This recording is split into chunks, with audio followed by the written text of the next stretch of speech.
तो दोस्तों आज हम फिर से आपके लिए लेकर आए हैं देश दुनिया की सभी ताजा बड़ी खबरें। फटाफट एक एक कर विस्तार से आज आपको बताएंगे, तो वीडियो को अंत तक जरूर देखें। दोस्तों वीडियो बनाने में हमें काफी मेहनत लगी है, तो वीडियो को दिल से लाइक कर दें। जी हां दोस्तों, आपको बताएंगे कि पश्चिम बंगाल में बीजेपी अध्यक्ष दिलीप घोष को टीएमसी कार्यकर्ताओं ने दौड़ा दौड़ा कर पीटा। बुरी तरह से पिटे हैं भाजपा अध्यक्ष, तो पहुंची भाजपा चुनाव आयोग। ममता के प्रचार पर बैन लगाने की है भाजपा ने बंगाल में मांग। तो वहीं आपको बताएंगे दोस्तों कि हिमाचल प्रदेश के नगर निगम चुनाव में भाजपा का हुआ सुपड़ा साफ। सभी सीटों पर कांग्रेस ने की है जीत दर्ज। बुरी तरह से औंधे मुंह गिरी हिमाचल प्रदेश में भाजपा। तो वहीं आपको बताएंगे दोस्तों कि किसानों ने लाल किला को लेकर भाजपा पर बोला हमला। कहा मोदी अमित शाह ने बेच दिया लाल किला, अब लाल किला के मालिक से भाजपाइयों पर कराएंगे दर्ज एफआईआर और मोदी अमित शाह को डलवाएंगे जेल में। तो वहीं आपको बताएंगे दोस्तों कि कश्मीर में सरकारी बिल्डिंगों पर फहराया जाएगा तिरंगा। महबूबा मुफ्ती बोली डरे हुए हैं मोदी अमित शाह, इसलिए फहरवा रहे हैं। पश्चिम बंगाल के बाद अब कश्मीर में झंडा।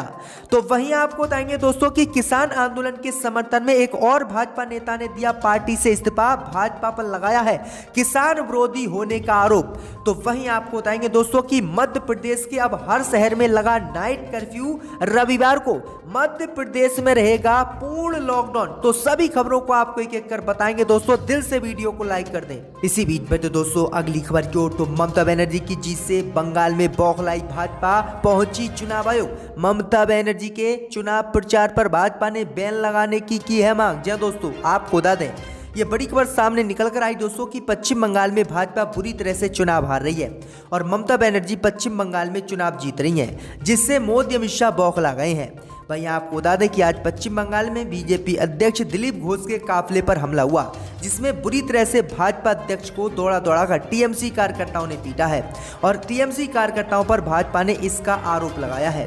इसी बीच खबर सामने निकल कर आई दोस्तों कि बीजेपी प्रदेश अध्यक्ष दिलीप घोष पर हमले की सूचना के बाद भाजपा के कार्यकर्ताओं ने कोलकाता स्थित चुनाव आयोग के ऑफिस के सामने धरना दिया है और भाजपाइयों ने धरना देने के बाद चुनाव आयोग को अपना ज्ञापन भी दिया है।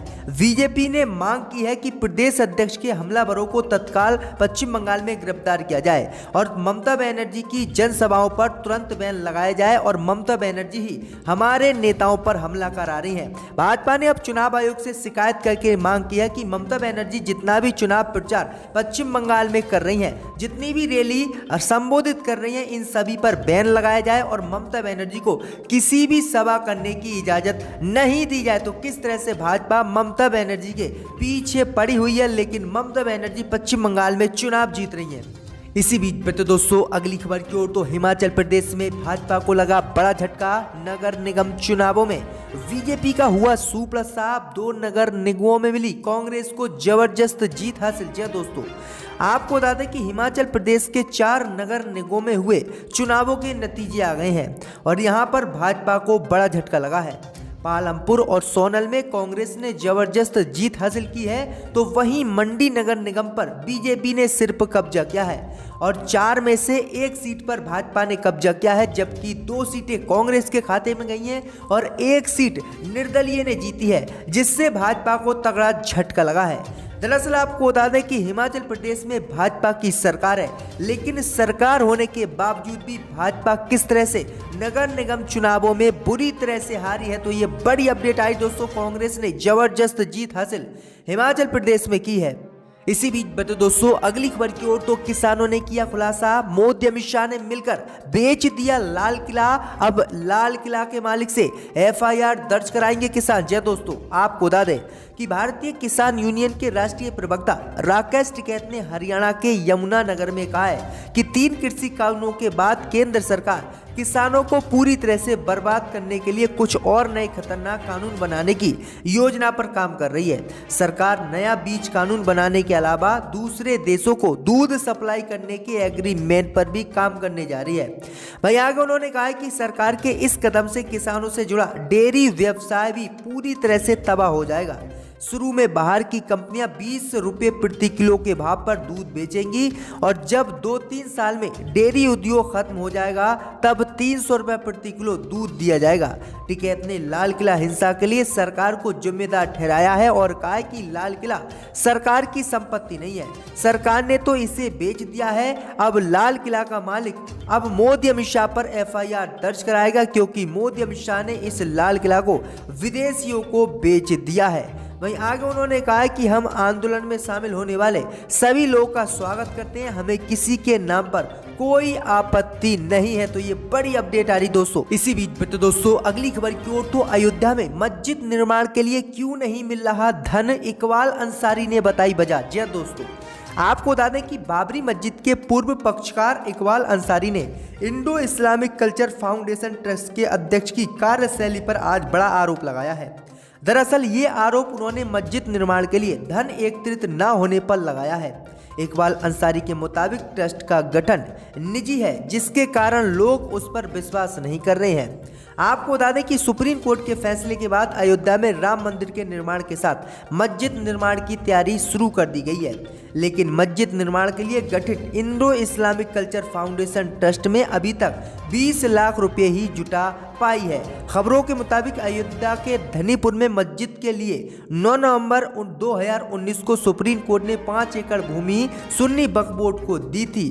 वक्फ बोर्ड द्वारा फरवरी 2020 में इंडो इस्लामिक कल्चर फाउंडेशन नाम का एक ट्रस्ट बनाया गया था और सामाजिक सहयोग से मस्जिद निर्माण के लिए ट्रस्ट के नाम बैंक में खाता भी खुलवाया गया था, लेकिन अब तक 20 लाख रुपए ही एकत्रित हुए हैं, जिसको लेकर इकबाल अंसारी ने आरोप लगाया है कि जो इंडो इस्लामिक कल्चर फाउंडेशन मस्जिद निर्माण के लिए बनाया गया है वह निजी है, इसलिए लोग उस पर विश्वास नहीं कर रहे हैं और इसीलिए ही मस्जिद निर्माण के लिए चंदा नहीं मिल रहा है। तो ये गंभीर आरोप इकबाल अंसारी ने लगाए हैं। इसी बीच बटे दोस्तों अगली खबर की ओर, तो कश्मीर में सरकारी बिल्डिंगों पर फहराया गया तिरंगा, महबूबा मुफ्ती बोली डरे हुए हैं सरकार में बैठे लोग, मोदी अमित शाह की है ये चाल। जी दोस्तों, आपको बता दें कि केंद्र शासित प्रदेश जम्मू कश्मीर के उपराज्यपाल की ओर से सभी सरकारी भवनों में तिरंगा झंडा फहराए जाने के आदेश पर अब महबूबा मुफ्ती ने तीखी प्रतिक्रिया जाहिर की है।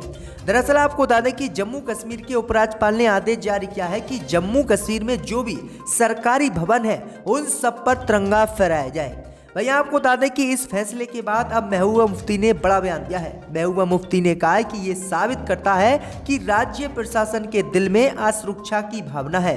महबूबा मुफ्ती ने आगे कहा है कि देश में कहीं भी राज्यपाल ऐसे आदेश जारी नहीं करते, फिर कश्मीर में ये आदेश क्यों जारी किया गया है। पूर्व मुख्यमंत्री महबूबा मुफ्ती ने आरोप भी लगाया है कि कश्मीर में किसी को भी अपनी बात रखने की आज़ादी नहीं है। तो ये बड़ी अपडेट आई दोस्तों, ये बड़ा बयान महबूबा मुफ्ती ने दिया है।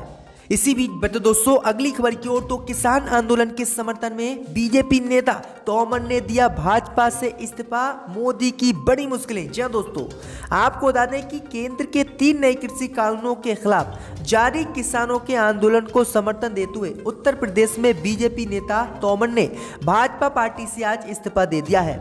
तोमर ने उत्तर प्रदेश महिला आयोग की सदस्यता से भी इस्तीफा दे दिया है। उन्होंने ऐसे समय में इस्तीफा दिया है जब राज्य में जल्द ही पंचायत के चुनाव होने वाले हैं।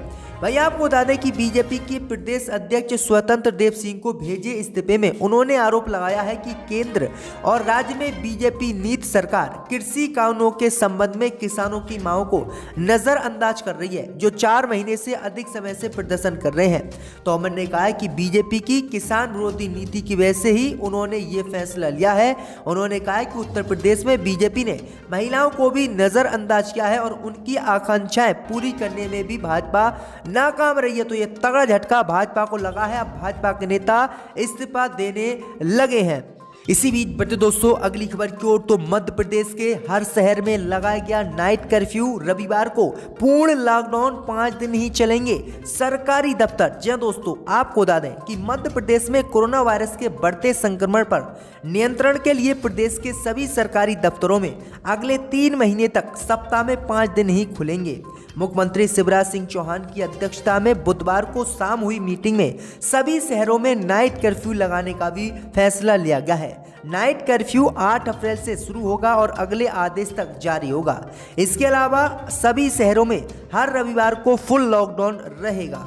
वहीं आपको बता दें कि बैठक में छिंदवाड़ा जिले में 8 अप्रैल की रात को जो है पूर्ण रूप से लॉकडाउन लगा दिया गया है, पूर्ण टोटल लॉकडाउन। तो ये बड़ी अपडेट आ रही कि मध्य प्रदेश के अब हर राज्य में नाइट हर जिले में नाइट कर्फ्यू शिवराज सिंह चौहान ने लगा दिया है। इसी बीच बटे दोस्तों अगली खबर की ओर, तो ममता बनर्जी ने मोदी अमित शाह पर बोला हमला, कहा देश में सिर्फ 2 सिंडिकेट, पहला पीएम मोदी और दूसरा उनका गाल फुला दोस्त अमित शाह। जी हां दोस्तों, आपको बता दें कि पश्चिम बंगाल विधानसभा चुनाव को लेकर राजनीति पारा हाई है। 3 चरण के लिए वोटिंग हो चुकी है। सभी राजनीतिक दलों ने चौथे चरण की वोटिंग से पहले प्रचार में पूरी ताकत झोंक दी है। सभी नेता एक दूसरे पर आरोप प्रत्यारोप लगा रहे हैं। इसी क्रम में पश्चिम बंगाल की मुख्यमंत्री ममता बनर्जी ने भाजपा पर जमकर निशाना साधा है।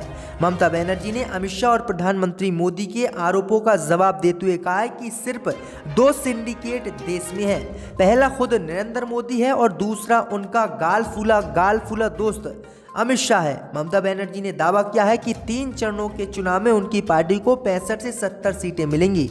इसके अलावा ममता बनर्जी ने केंद्रीय सुरक्षा बलों पर भी गंभीर आरोप लगाए हैं। ममता ने कहा है कि केंद्रीय सुरक्षा बल मतदाताओं से भाजपा के लिए वोट देने को कह रहे हैं। आपको बता दें कि इससे पहले भी ममता बनर्जी ने केंद्रीय सुरक्षा बलों की मदद करने का भाजपा पर आरोप लगाया था। तो ये बड़ी अपडेट आ रही दोस्तों। इसी बीच बटे दोस्तों अगली खबर की ओर, तो राम मंदिर के लिए एकत्रित हुई 5400 करोड़ से ज्यादा की निधि कूपन से मिले धन की गिनती अभी है देश में जारी। जी दोस्तों, आपको बता दें कि राम जन्मभूमि तीर्थ क्षेत्र ट्रस्ट की ओर से चलाए गए निधि समर्पण अभियान में अब तक राम मंदिर के लिए 5457 करोड़ रुपए की धनराशि एकत्रित हो चुकी है। हालांकि ये संख्या अभी अंतिम नहीं है, क्योंकि जिलावार ऑडिट का काम अभी पूरा नहीं हो सका है। फिलहाल अखिल भारतीय स्तर पर निधि समर्पण अभियान की मॉनिटरिंग करी जा रही है। वहीं आपको बता दें रिपोर्ट के मुताबिक कूपनों व रसीदों के जरिए 2253 करोड़ रुपये एकत्रित हुए हैं। इसी तरह से डिजिटल माध्यम से 2753 करोड़ व SBI, PNB व BOB के बचत खातों में करीब 450 करोड़ रुपए की धनराशि हुई है। जबकि आपको बता दें मस्जिद निर्माण के लिए कुल 20 लाख रुपए इकट्ठे हुए हैं और राम मंदिर निर्माण के लिए 5400 करोड़ रुपया इकट्ठा हो गया है और इससे ज्यादा की आशंका बताई जा रही। तो ये बड़ी अपडेट आ रही दोस्तों। पर आकर अपने फाइल डिप्टी स्पीकर पर फेंक दिए, वो भी हमने देखा।